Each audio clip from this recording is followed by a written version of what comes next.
I was watching Jack Edwards review the Booker Prize and he said this. Having 3 out of 6 of the authors on the shortlist being called Paul could only possibly be coincidence, because no one in their right mind would choose for that to happen. You know, finally, some Paul representation.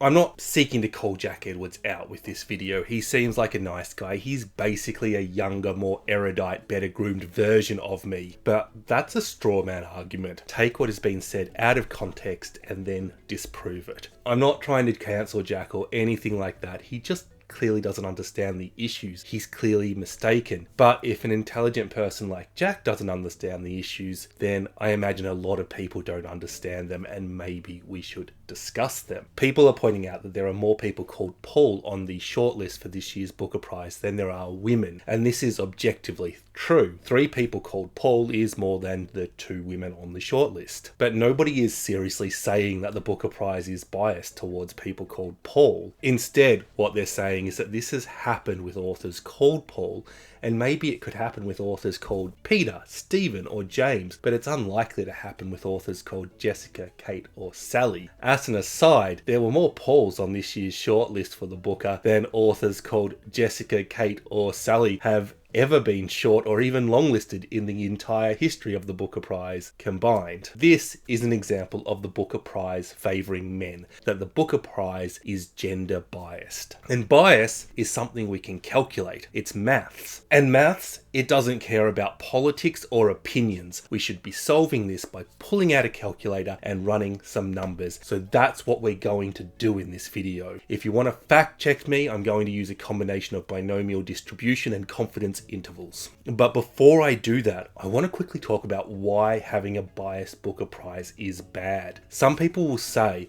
I just want the best books to win. I just want the best books on the long list. And I agree with that point, and that's why we don't want a biased Booker Prize. If we want the best books to win each year and the best possible short and long list, then we have to eliminate bias. There is no scientific evidence to show that men are better writers than women. Actually, there is some evidence that show women outperform men in writing proficiency, fluency, and text quality. I would be hesitant to see this research as a reason why the Booker Prize should be biased towards women, but I think that just shows that the merit-based argument, the men write better books argument, is one that us men maybe should be avoiding. The first Booker Prize was awarded in 1969, and there have been 59 winners since, 39 of who were men, 20 of who were women. If we assume a 50% probability of a man winning or a woman winning, then there is a less than 1% chance that this ratio will happen by coincidence. Those figures give us a 66% chance of a man winning the Booker Prize. In layman's terms, probability and ratios are often used to give a measure of bias, and that's not the right way of looking at it. If we were only looking at 3 winners, then the least biased result we could have is 66%. But if we were looking at 3,000 winners,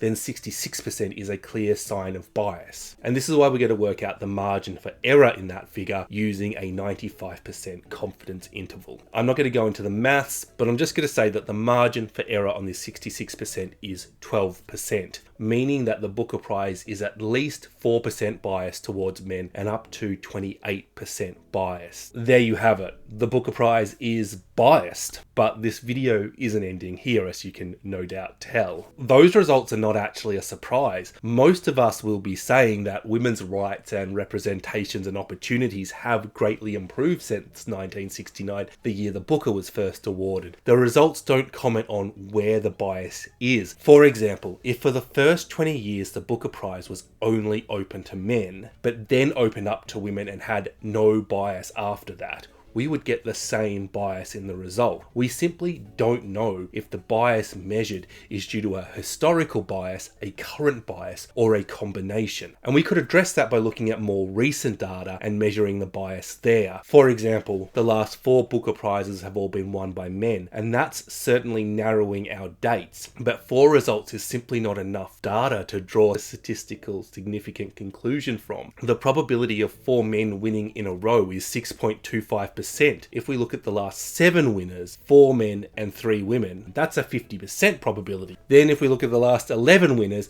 that consists of 8 men and 3 women, and that's an 11% probability. We need enough data so that when we add in a couple of years back, it's not going to change the probabilities too much. But the further we go back, the harder it is to rule out historical bias. And we just cannot get a large enough sample without going back into the early days of the booker to say with certainty that the booker is biased, which is why I'm going to look at the long lists rather than the winners. When we're looking at whether the long list is biased, we are excluding the judges picking the shortlist and the winner, obviously, and bias can exist in those two steps. I want to show you a bit of comparative analysis here because I think this is interesting. When we look at every long or short listed book in the Booker Prize history, we find that 58% of books were written by men, which is down from 66%. That has a margin of error of 5%. The total bias of our long-listed authors is 3 to 13%. And this bias is significantly less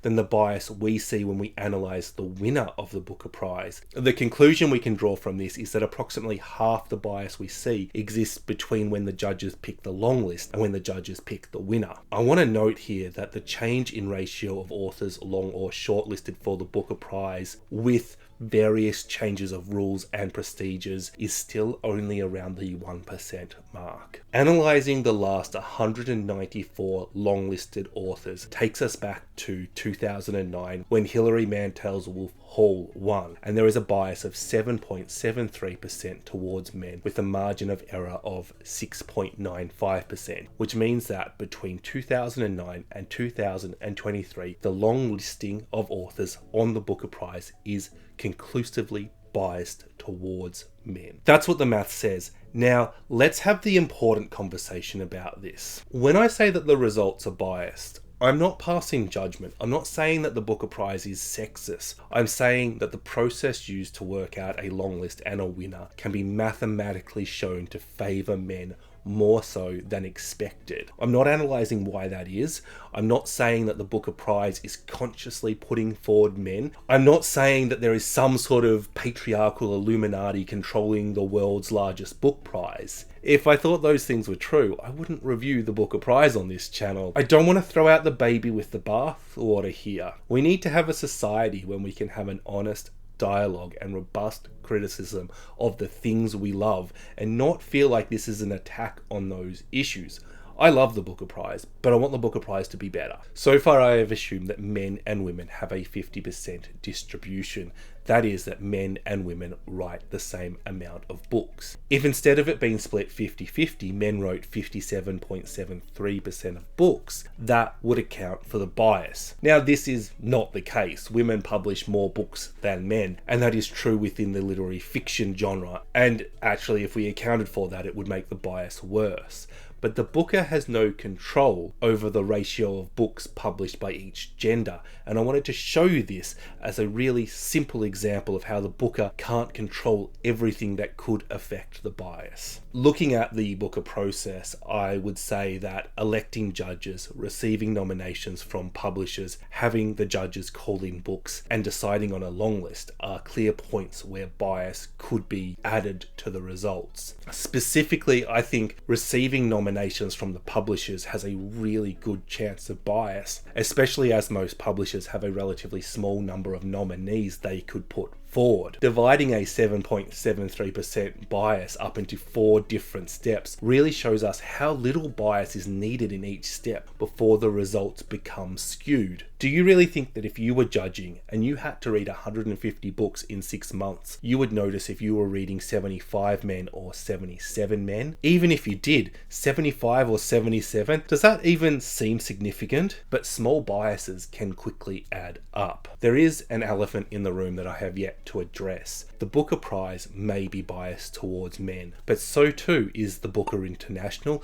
the Goldsmiths Prize, the Pulitzer Prize, the National Book Award, the Giller Prize, the Miles Franklin Prize, and numerous other long-standing literary prizes. When we look at the gender bias in the Booker Prize, it is tempting to label it a systemic Booker problem, but the problem exists in other prizes, and that is more demonstrative of a social bias that is manifested in the results of these prizes. The Booker Prize is really just reflecting society's own sexism back at it. As such, the problem we observe with gender bias in the Booker Prize is likely to be a problem with gender bias in the bookish sector as a whole. And we're likely to see this problem in other minorities that experience prejudice too. I haven't included non-binary people in this video. To the best of my knowledge and research, no non-binary person has ever been longlisted for the Booker Prize. The probability of this happening is statistically similar to the distribution of women. However, there is a larger margin of error due to non-binary people making up a smaller section of the populace than either men or women. I think it's fair and reasonable to say that all the results for women could be extended to non-binary people. Thank you for watching. I normally review books on this channel, but every now and then I like to touch on an issue around reading. So if you're new here and that sounds like your thing, please remember to subscribe and like this video. I'd like to thank my wonderful patrons for their support. Bye bye.